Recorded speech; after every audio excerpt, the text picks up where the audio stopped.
closing session.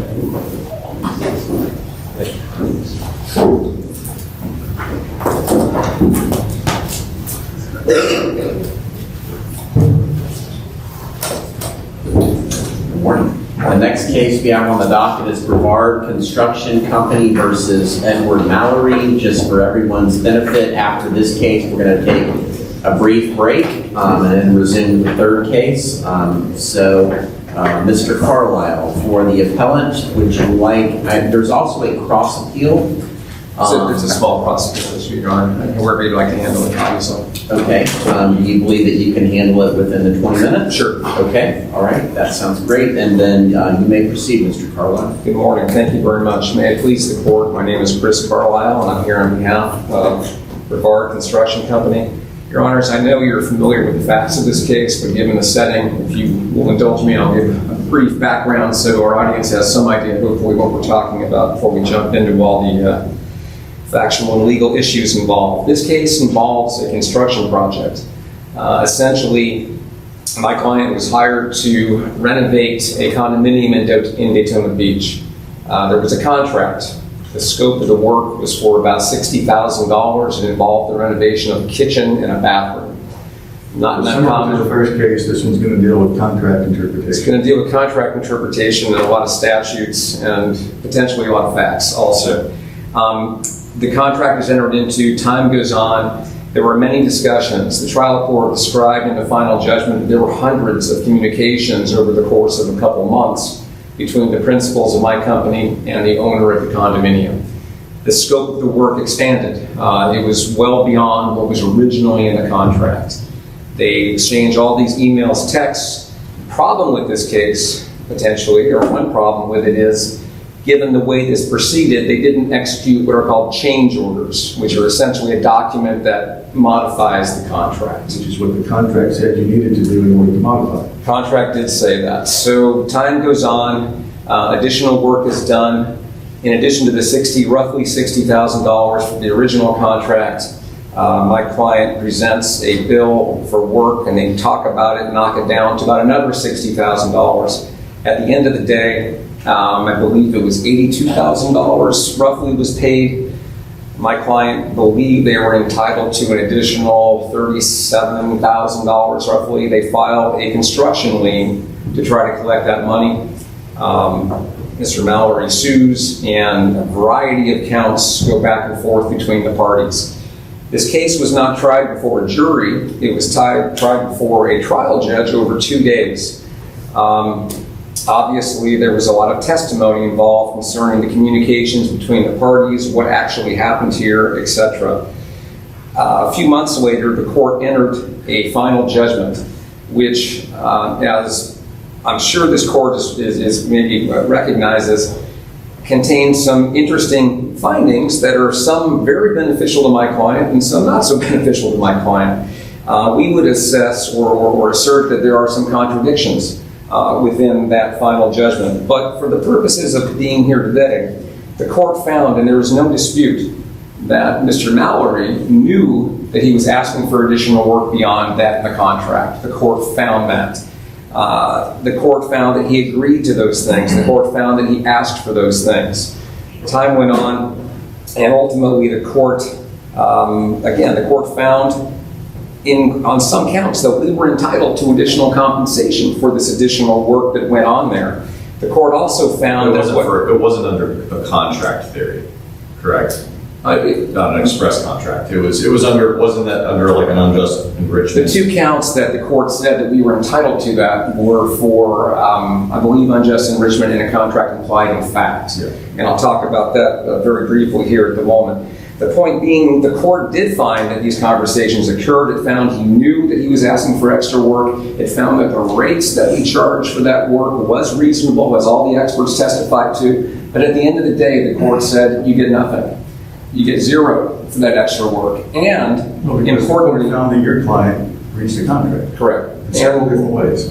I understand. But importantly also, for the purposes of where we are now, the court, despite those findings, found that we were entitled for the other side's attorney's fees, which again is something Perhaps our audience doesn't recognize, but we all do, the importance of how serious that can be as it goes on. So jumping back to the points here, the court did make a lot of findings that found that we had established these things, but for various, and we would suggest legal reasons in some cases, the court erred as a matter of law in not providing any relief to our client. Starting out with the contract implied in fact, we cite a case, and in fact the trial court cited a case that goes back to 1951 called Delato versus Fennell. And the Florida Supreme Court says, when parties enter into an agreement or contract for construction work, and during the progress thereof, alterations or changes are requested in the form of extras and otherwise, the law implies an obligation to pay the reasonable cost thereof in addition to a stipulated sum by the parties in the original agreement. There are cases over decades citing this principle here. The court recognized that we were entitled to additional compensation based on this theory, but the court said no. And I think it's important for this court to recognize that in the proportion of the final judgment where he says, I don't believe that the evidence that you provided was appropriate, it's not referring to, it makes no specific finding concerning the contract implied in fact theory. It was talking more about the other theories, including unjust enrichment. So on the first point, you have this finding by the court throughout this judgment that the work was done, it was reasonable, etc. And then the court turns around and says, no, under this contract implied in fact theory, you're not entitled to any compensation. Wasn't that because the court found you didn't prove the amount of that compensation? Respectfully, no, Your Honor. I think the court did talk about that, and the court does talk about how the experts on both sides talked about the reasonableness of it, talked about what was done. The court makes a specific finding that Mr. Hicks from my company went through each and every item, which again, if you've read the transcript, goes on for quite a long time. And these were very small items for the most part. I don't believe, and I think if you read the final judgment, the conclusion is not that we didn't prove it. It's that it has this one line that is in reference to these various sort of equitable counts saying this evidence was not sufficient. But again, if you Did you have to prove cost? Because that's what the case says, right? And is that the cost without a markup? What is that? Or is there a mark? Is that something, does cost in this context somehow include it's again a profit? based on what was proven here and what was gone on and what Mr. Hicks and Mr. Peters, the expert, testified to. I think again, if you're looking at this, it's not in that sense. It was these various theories and the courts. Well, what does the law require? That's what I'm The law talking about. requires, we would submit, Your Honor, and if we look at the cases that we cited, whether, again, the contract implied in fact, the Forrest case implies that you pay for something that is computed at a reasonable rate. In this case, the expert, and there was no dispute, and the court found that what they were seeking for this additional work was computed at the same rate that the contract was stipulated to. And so, again, I think there's a disconnect here between what the court found on one hand, meaning this was reasonable. So your position is that in a quantum Merowith situation, cost means including a markup for profit? It includes what a reasonable... Essentially a market. Yes, what the market will bear, which is what Mr. Peters... We did this renovation, you didn't ask for it originally, but we did it. Was it reasonable? What would the market have charged for this? Correct. Why didn't the case just say market rate then? Well, Your Honor, again, I think that if we look at again, the cases that we're talking about, like I said, including the Forrest case, including Delato, it talks about, and there is some leeway, there's no rigid formula used. The cases use the language at a reasonable rate, which again, I think I don't think there's any argument or dispute that the rates that were charged were the same as the contract. They were below market value in some cases, as Mr. Peters testified to, so they were reasonable. The bottom line is, again, if the court hadn't made these other findings, perhaps you wouldn't be here on this. But where is the legal basis for the court to find, based on the testimony of Mr. Hicks and Mr. Peters, that you did not prove an evidentiary basis for a reasonable cost under these three theories? And I think, again, there's nothing in this final judgment besides this talking about evidentiary basis on a couple other things. And it's untenable to have this judgment which contains these remarkably contradictory findings. So in your brief, you point to 2 pages of testimony on this point, on that, Yes. on whether there was evidence to support. Correct. One of the pages that you point to is 1922 of the record. Is this Mr. Peters' testimony? Well, I don't know. Okay. I can't remember now who this is, but I have it pulled up here, and I can read it to you. The question is, so did you have any opinions as to the rates that was being charged for time by Mr. Hicks? Answer, I reviewed all the rates. It is commensurate with the local market. Whether it is the electrician or the plumber or the laborer or the carpenter, his markups are in line, and so are the rates. Yes. I reviewed all the rates, is how we started that answer.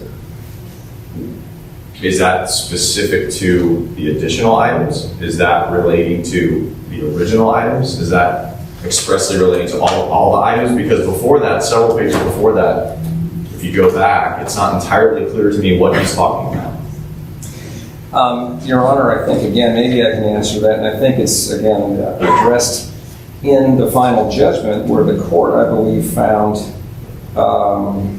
that the rates that were charged for the additional work were the same as what was done on the original cost. So I think the testimony is I believe that's Mr. Peters' testimony. He was testifying about the work that was done in addition to the contract, and finding that it was done for the same type of rate that was done at that point.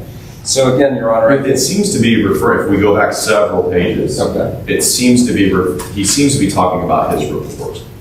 he is talking about his report. His report was, he was asked to prepare a report talking about the rates here. He also comes up with a conclusion there. I think if you review it on somewhere around this page where he says it was $70 an hour and the current market for that could have been as high as $100 an hour. And again, I think it's important to review the court's final judgment, where I don't have it in front of me, but the court did find that the work and the rates that were charged for this additional work were the same as the contract, which makes it presumed reasonable under the Forrest case. So again, our position It's different work though, right? I mean, it was different. so the original was what? Kitchen and a bath. Bathroom. And a bed. Some of, there were a lot of potential change orders here that were never executed. A lot of in dispute is my point. And I'm not entirely, it's not clear to me that, for instance, an HVAC issue or ductwork is necessarily going to be the same rate as kitchen work. I don't know that. And so where in the record do we establish that? I think, again, it's established by the fact that the court found that the rates in general, and sort of a general phrase, were done that way. I think, again, if the point being... But the original didn't have ductwork. Right. So we don't know. So if you just go by the original rates, we have no idea if those rates don't address ductwork. But ductwork is one of the things that's in dispute here. So how do I know? Now I'm not going to assume. If the court had found in its final judgment that I don't believe that you provided evidence concerning all these different things, that's not what the court said.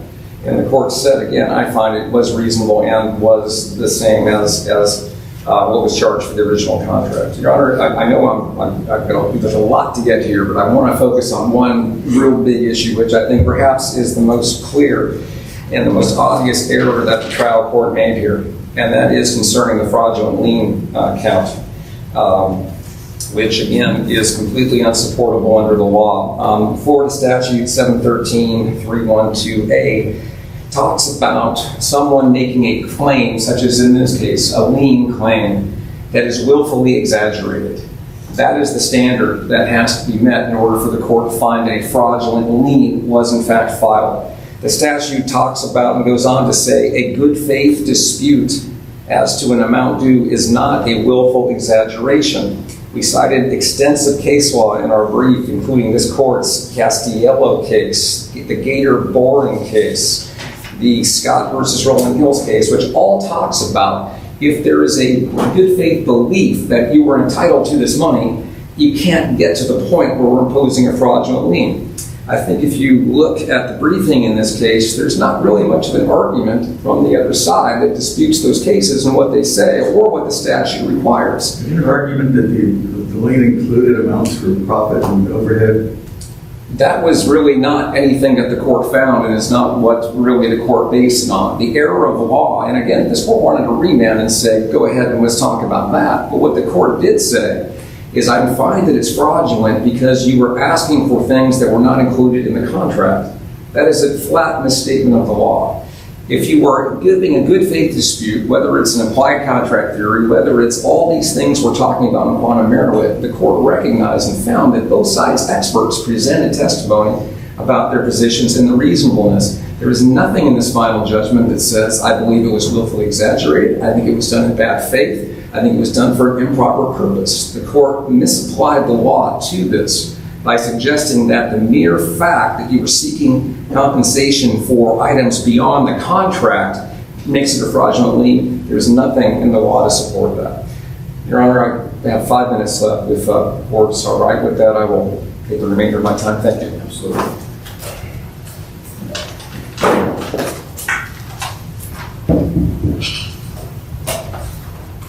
Good morning. Good morning.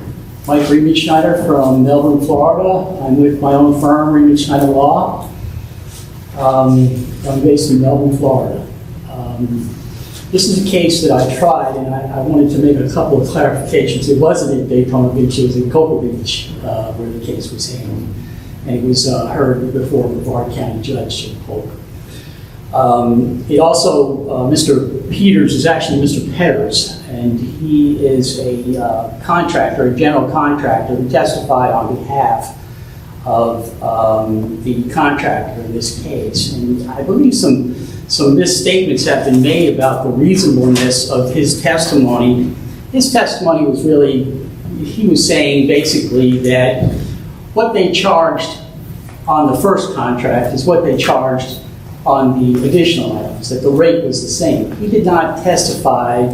He did mention that they were all reasonable, but the court found that there was a lot of disagreement and makes a specific factual finding at paragraph 42 that the parties' experts disagreed on what are appropriate charges and what appropriate local standards for building codes and building rates and percentage markup. There are a lot of cases, the court didn't talk about the issue of profit and overhead, but there are a lot of cases that say you can't include profit and overhead, and they clearly included profit and overhead in their numbers. That was not any question about that. And the judge did not mention Mr. Petters at all in his final judgment. Quite frankly, I think if you read Mr. Petters' testimony, it's not very credible. He doesn't answer many questions about the underlying job. He doesn't know a lot about the underlying job. He just looked at the rates that were charged and saw that they were reasonable. Now, the case law that I found, and the Passion case was cited by the court, is you have to, and the 3 items were quantum merit, implied in fact, and promissory stop. Unjust enrichment was not pled. Quantum merit is very similar to unjust enrichment, and I understand that. The fact of the matter is that you have to look at the benefit to the owner. The benefit to the owner under the Passion case, and whether the owner was benefited by the work that was done. And you also have to look at the market rate of the equipment and services and materials that were provided. There is absolutely no testimony in the record which reflects that their market rate was discussed or even looked at by Mr. Petters. He just simply looked at, okay, this is what was done, this was what was added and what was done, and they're based on the same rates. Well, at the trial, the rates were discussed at some length, and the testimony was, and the court didn't get into it in its final judgment, but the testimony was the rates were incredible. They were charging double and triple rates for work that should have only cost $70 per hour or something along those lines. And so rates were discussed, rates were fought over between the contractors. between my contractor, Doug Mead, and between Mr. Petters. So the issues, I think, were, very much in contest. Everything was contested. There was really nothing that was left that was not subject to some disagreement. Now, Let me back you up for just a second. Sure. You said that the theory of unjust enrichment was never pled in this case? correct. Did the judge analyze the evidence or lack of evidence under a theory of unjust enrichment? We did. Was that appropriate? Was that error? I don't think that's error. I think unjust enrichment is very close to being quantum merit. I think the terms. He addresses that separately. He addresses that separately. He kind of addressed it separately, yes, sir. But Was there an objection to the trial judge analyzing unjust enrichment? no, sir. Okay, so would it have been tried by consent or at least waived? I don't think it was raised at the trial level at all, unjust enrichment. I'm sure it wasn't raised in the closing by the contractor or in the reply by the contractor. So How about in the motion for a hearing? Anybody object? no one objected to that issue, no, sir. I do not recall them putting unjust enrichment into the motion for reconsideration, but my memory could be faulty on that. I remember it and looked at specifically the closing argument as well as the reply that was provided by Mr. Gunter in response of the contract.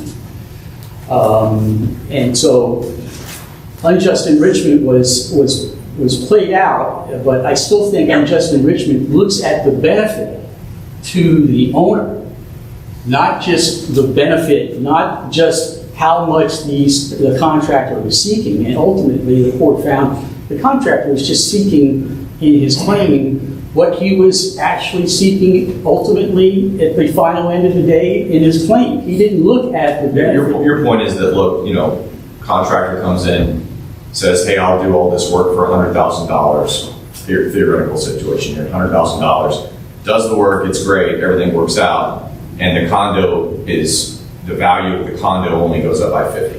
I mean, that's a possible scenario, right? Your point is, under the theory of unjust enrichment, contractor doesn't get $100,000, contractor gets 50. Is that what you're saying? No. Okay, what are you saying? What I'm saying is the contractor gets the contract price. It's a fixed price I'm not contract. talking about contract price, I'm talking about unjust enrichment. Unjust enrichment, in that situation, because I think what we had in that case, in this specific case, was a lot of unlicensed work. So I think Let me restate it. So the contractor says, hey, I would have charged $100,000, every contractor on the planet would have charged $100,000 for that job. The job gets done because there's no work, but there's no work order, so now there's an unjust enrichment claim, right? Does the contractor, and the contractor prevails on liability, does the contractor get $100,000 or does the contractor get the amount that the condo was the market value increase? I think the market value increased in that There you go. situation. Because that's the benefit conferred upon the owner of the condominium. That's correct, sir. Yes, sir. So it doesn't matter how much every contractor on the planet would have charged to do the work, right? Right. Not for unjust enrichment. Not for unjust enrichment. If you're looking at the benefit to the owner, and the benefit to the owner in this situation, I think, was questionable. Is it your position it's the same for quantum merit? Quantum merit, I would say it's basically the same. Yes, sir. The judge found differently. The measure of damages in quantum merit is based on the value of the services. Yes, sir. It's based on the value of the services. It's based on The value of the improvement, the value of the goods and services provided. the value of the goods and services provided, as well as the market value of the items that were provided in the, as far as in the Dean versus Blank case, I think it talks about the issue of the fact that you have to value and place a market value on the appliances and the materials that were provided as well. So with that, I'll go to counsel's major point, good faith. Was this a good faith dispute? And I think the judge found clearly that there was items that were not part of the contract, was $60,000, double the contract price. And counsel cited a number of cases in his briefs about the Gator Boring case, the other cases involving good faith issues related to fraudulent liens. And the fact of the matter is, the Gator Boarding case involved a change condition. The Scott versus Rolling Hills, I think it is, dealt with a few $1,000s. In this situation, this contractor was asked repeatedly for cost estimates from the builder and did not get those cost estimates from the builder. And still, the work went on. He did not ever provide a building estimate or a cost estimate, even though he had an estimator there who was working 100 hours for the entire project. And so here you have, at the end of the day, he is presented with a double the amount of the price for the work. So I think... Where is the accountability of your client? I believe the entire construction term was 60 days, right? 60 days to perform all of this work, to include the work that your client added, apparently at rapid fire, even before the contract was signed, and that continued throughout the course of the construction. Well, Did the contractor abide by the 60-day time limit? I believe the time limit is somewhat in dispute. They say, the contractor says he started at the end of January, which means he should have been done by the end of April. We say, based upon the terms of the contract, the actual specific contract, that the work was to begin mid-February. He had until May 12th until he needed to finish the work. He finished substantially complete on May 2nd. So where did the 60-day time limit come in? The 60-day time... That was a big poster in my mind, 60 days. 60 working... Accomplish anything in 60 days. 60 working days he uses in the contract. And the contract space says specifically that if you're going to change the time, you've got to get a signed written change order to change the time. And there was no signed written change order. In fact, there was no request for additional time ever made by the contractor. So it was a situation where, once again, it boils down to the change orders. You didn't follow the change order provision that you put in your own contract. And it says But in in the the course of contract. conduct, you guys seem to have waived that on several occasions, right? Your client requested additional work. The work was done. Your client, one example, I think the sliding doors was given a change order for $40,000 and said no way. No way. There was a course of conduct that wasn't strictly in adherence with the contract by both sides. Well, the course of conduct, I think the course of conduct, the only course of conduct that could have been considered would be, in my mind, the $3,500 change at the very beginning of the project, where they said, okay, go ahead and do the first bathroom. And that was for $3,500. In that situation, that did not establish a course of conduct. We had numerous conversations where we talked about things that we wanted done, but the contractor never raised at any time that this was off the contract, that this was extra than the contract, this was going to cost you more. Nothing along those lines was raised.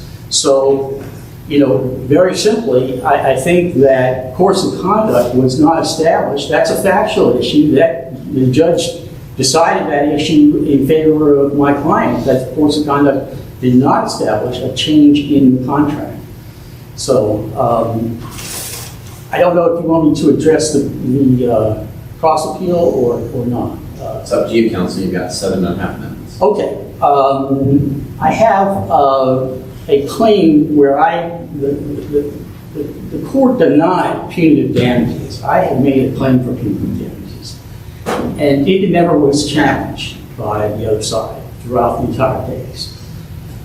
And at the end of the case, we did not get punitive damages, and they were requested. And the reality of the situation is the statute says that you shall, if you have a fraudulent lien, which the court specifically finds as fraudulent lien, it says you shall get punitive damages. And so the term, I talk about the term shall being not a discretionary term, but a mandatory term. And that mandatory term says that we have to go by the language of what the legislature's provided. I think this. You would have to give permission to plead punitive damages, correct? Well, you have to go under 768.72. The statute eliminates that requirement? You can just throw the claim out there at the beginning? Well, you can throw out that claim in the beginning, and it's up to the defendant or the contractor in that situation to say, file a motion to dismiss or file a motion to strike. The Crayola versus the Crayola to Crayola case and additional cases, the loss case, the Salt case, found that you can actually waive 768.72, and that provision was waived because By not objecting? by them not objecting. And so that's what those cases say. And those cases basically talk about the failure to object to the punitive damages, and they didn't object. And so I think that it's just a mistake that needs to be corrected, because the Vinci development case is from 1983. It's over 40 years old. And Vinci development is based upon a case from even older than that, from the 50s. And that case says you've got to show malice and outrageousness. Nothing in the construction lien law speaks to the issue of showing malice or outrageousness. They say specifically you've got to prove that it was willfully exaggerated or there was an exaggeration of the lien. And so I think this is an error that has to be fixed because the language is very clear. In some cases, the Martin Jack Yanks case said specifically that in that situation where you have the word shall means you shall award punitive damages, and the court should have awarded punitive damages and did not. And so... So could a good faith mistake in the estimate lead to punitive damages? Was there a good faith mistake in the... I think... It was in this case, but hypothetically. Hypothetically. Should the plaintiff or the contractor be punished by awarding punitive damages if they made a good faith mistake? Well, if you have Trying to deter. If you have a good faith mistake, you don't have a fraudulent lien. So if there's a good faith mistake, fraudulent lien doesn't apply. If fraudulent lien applies and good faith mistake is not present, then I think in that situation, the language is clear. If you find fraudulent lien, then you have to find... I thought you said that if the amount claimed was significantly higher than the amount owed, it's fraudulent, basically, per se.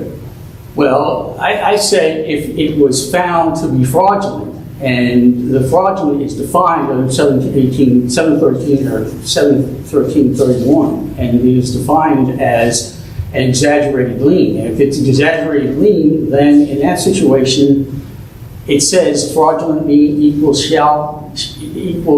punitive damages.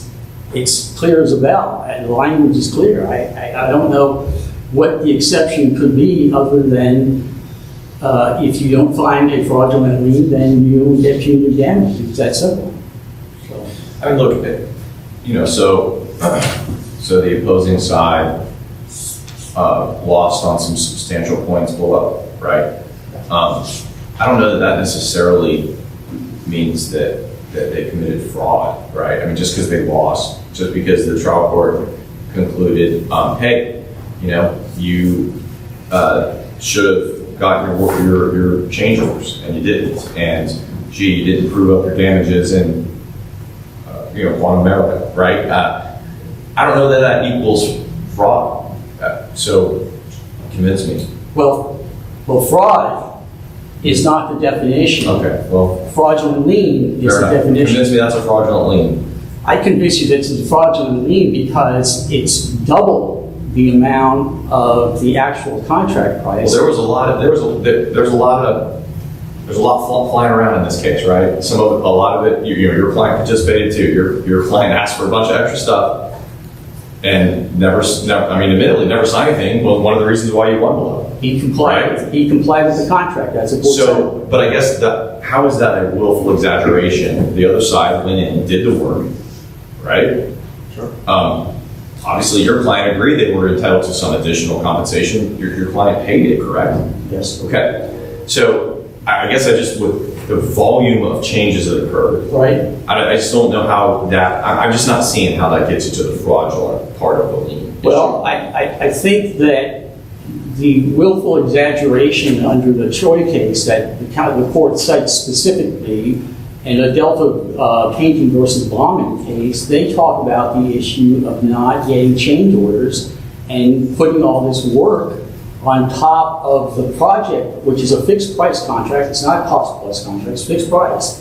So they don't have any change orders to support the contract. Therefore, it's fraudulent in the nature of, yes, you went ahead and did all of this work, but on the other hand, you didn't follow your own contract and you didn't get this approved by the contract itself. So therefore, this is money that is over and So above. essentially, I mean, so what your argument is essentially a breach of the contract conclusively establishes fraudulent lien. No, I think you can have a breach of contract without fraudulent lien. I'm clear on that. Okay.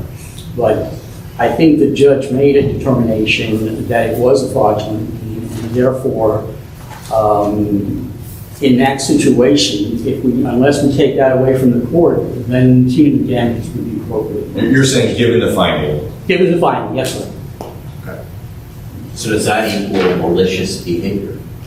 I mean, punitive damages is the highest level of compensation that we have in the judicial system today. Punitive damages are a little different under the construction lien law. I mean, there are limits on what you can get in punitive damages, not like the world out in personal injury. You can only get the amount of the lien. The most we can get here is the amount of the lien, which would be $36,000. So, you know, it's not a situation where it can be $1 million or $2 million. It's the amount of the lien, and it should never have been put against the property. That's what the fraudulent lien statute was. Thank you, sir. Thank you, Counsel. Mr. Carlo, you have 4 minutes and 42 seconds. Go. Thank you very much, Your Honor.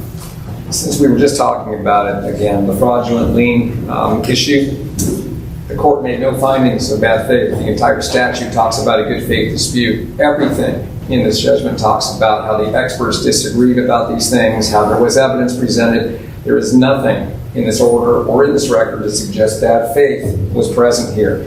And to suggest to read that into the order or the final judgment, I believe, is inappropriate. The key language is on page 2059 of the record, where the court found the evidence shows there were improvements to the real property, but they were not authorized by the contract. Therefore, the lien is fraudulent. That is a misstatement of the law. That's what this comes down to. We're not debating about the actions and double the amount or anything else. That's what the court found, which is a flat misstatement of the law. Turning back to the punitive damage issue, I appreciate the argument, but again, if you look at how it's raised in the 2 briefs that were filed, there is nothing to support that besides saying, take a look at the statute. We drew the court's attention to a case, In re M.B. Hayes, which is from the Federal Middle District, goes through a lot of this, talks about and cites numerous cases over the years about how the statute has been interpreted as requiring more. You're not flat out entitled to punitive damages if a fraudulent lien is filed. The court in that case also says this is in accord with the general provisions, I believe, as Judge Harris was referring to, Florida Statute Section 768.72. That section provides that no claim for punitive damages may be permitted unless there is an evidentiary basis to support it. Moreover, the party seeking it must be entitled by clear and convincing evidence. What they are suggesting is to throw out all that law, do not have a higher evidentiary standard, you're automatically entitled to it if a fraudulent lien is found. However, as we've argued quite extensively today, I don't think there's any basis in the law for a fraudulent lien being found in this case. In compliance with 768, be waived by not objecting? Your Honor, I still think that evidentiary findings, and I don't recall, again, this cross appeal was raised purely on a legal basis, and I'll try to go back. It was not raised that we did not object to that as far as I can remember here. If I can just touch on 2 other points that I didn't get a chance to talk about today. One is the modification of the contract. We argued, and I believe it was our issue 2, that the trial court's finding that the contract was not modified by the course of conduct, which the court... Yeah, course of conduct. I wanted to ask about that. Sure. So it seems like there's a lot of evidence that both parties agreed there'd be additional work. So the trial court said, hey, you knew you had to pay something, right? Correct. But then the trial court said, you just didn't offer, not you, your side didn't offer enough evidence, right? Here's the weak point, I think, for your argument here, is that while all that was probably agreed to and there was enough evidence for all that, I can't find anywhere where there was a price agreed to for any of this stuff. The court does And mention don't we need to know a price for a contract, and isn't a change order a contract? So help me there. all I can say is, Your Honor, I think the court was correct in that, and there was not a lot of discussion. But again, looking back on it, could it have been different? Yes. Were there hundreds of emails and texts and conversations? Go ahead and get this done. You want me to do that? Yeah, I'll pay you for it later. There was a discussion about all this. And so could it have been cleaner? Could price have been discussed? Could change orders have been issued? Of course, that's not what happened, and we're stuck with what we have. But I guess the point isn't I think I'm with you on this, but the problem is that without that price agreement, now you're in the silo of quantum merit, unjust enrichment, things like that, as opposed to contract, right? Right. And then we're back to the evidentiary problem. Well, again, the evidentiary problem we'll touch on, as I think was mentioned, the court, we believe, was improperly relying on the wrong legal standard based on unjust enrichment, I believe. But again, what do we have here? We have asking for this work, discussing all this work, and at the end of the day, not paying for the work. And I think it's important to point out also that the other side, during the course of trial, took the outrageous position. We thought it was all included in the original contract. And the court went, wait a second, I have hundreds of texts. May I just briefly conclude? You may. But there's hundreds of communications here. We're not getting away with that one. You clearly knew this would be on the scope of the contract.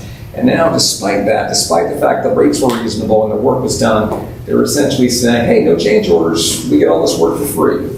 There should have been a remedy here. There were multiple errors that were done as a matter of law, and not applying those remedies, we would ask the court reverse. We list at the end of our brief a variety of different things that the court could do based on the counts and how they go that way. We would ask the court to do that. Thank you very much. Thank you. All right, counsel, if you would please kind of engage the audience in the same process, just, Mr. Carlisle, begin.